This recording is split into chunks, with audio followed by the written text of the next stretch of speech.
Let's get now to a European court ruling which could have huge ramifications for the transfer market as we know it. It involves this man here to my immediate right. We'll talk about this man here in a second. The former Arsenal, Portsmouth, Real Madrid midfielder Lassana Diarra. Let's speak to Kaveh Solhekol, chief reporter, about it. OK, so first of all, can you just give us a bit of background here? Why has Lassana Diarra brought this case? I mean, it's a complicated story. It goes back 10 years. Lassana Diarra moved to Russia. He signed to play for Lokomotiv Moscow. And after a promising start, things went wrong. He fell out with the club, so much so that he wasn't playing, he wasn't training. They tried to force him to take a pay cut. And eventually his contract was terminated and he left, even though I think he had 3 years left on his contract. Now, he was sued by Lokomotiv Moscow. It went all the way to the Court of Arbitration for Sport, and he was ordered to pay 10 million euros in compensation to Lokomotiv Moscow. This is about £8.5 million. Now, with that hanging over him, it made it very difficult for him to sign for another club.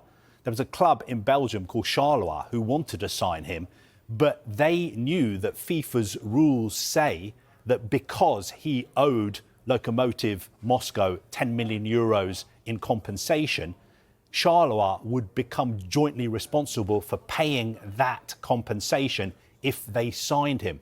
Also, Charleroi couldn't sign him because Lokomotiv Moscow, through the Russian League and FIFA, refused to issue the player with an international transfer certificate, which is what he needs to sign for a new club. So he was left in limbo. He couldn't play, his career stalled, and he embarked upon this legal process that has gone all the way to the European Court of Justice today, finding that FIFA's transfer rules break the EU's laws on free movement for workers across the EU and also EU's competition law.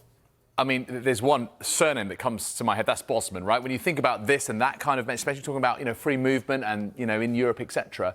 But I wonder just how significant is this development ultimately for the transfer market and what happens next? Well, it could be very significant. And what's interesting is the lawyer that Lassana Diarra used in Belgium, Jean-Louis Dupont, is the lawyer who was involved in the Bosman case back in 1995. Yeah. And some of our younger viewers might not know that the Bosman case was very, very important. It was a landmark ruling because before that ruling, players, even when their contracts had run out, their clubs could still demand a transfer fee for them. So in 1995, this landmark case established that players at the end of their contracts could move as free agents. So, for instance, Kylian Mbappe last summer was able to move as a free agent to Real Madrid because of that Bosman ruling in 1995. Now, the lawyer involved in that ruling, Jean-Louis Dupont, involved in this one as well. The question is, could this be as big a deal as the Bosman ruling in 1995? Now, it depends who you speak to. FIFA at the moment are saying, look, let's keep things in proportion. This just has to do with two of our rules, which we may have to change. And those two rules are, the first one that I mentioned, about the fact that if a player terminates his contract with a club without just cause and compensation has to be paid, then the new club would be jointly responsible for paying that compensation.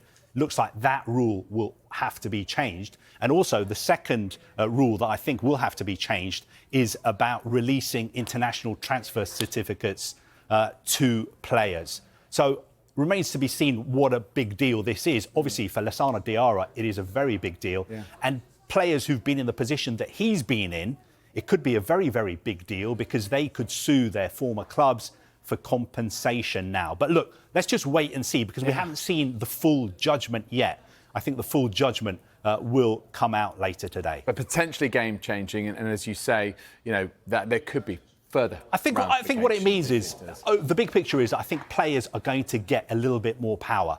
Players and agents are going to get a little bit more power at the expense of clubs and perhaps FIFA and governing bodies and leagues. All right, we'll see how it continues to play out. Thank you very much indeed, Kaveh.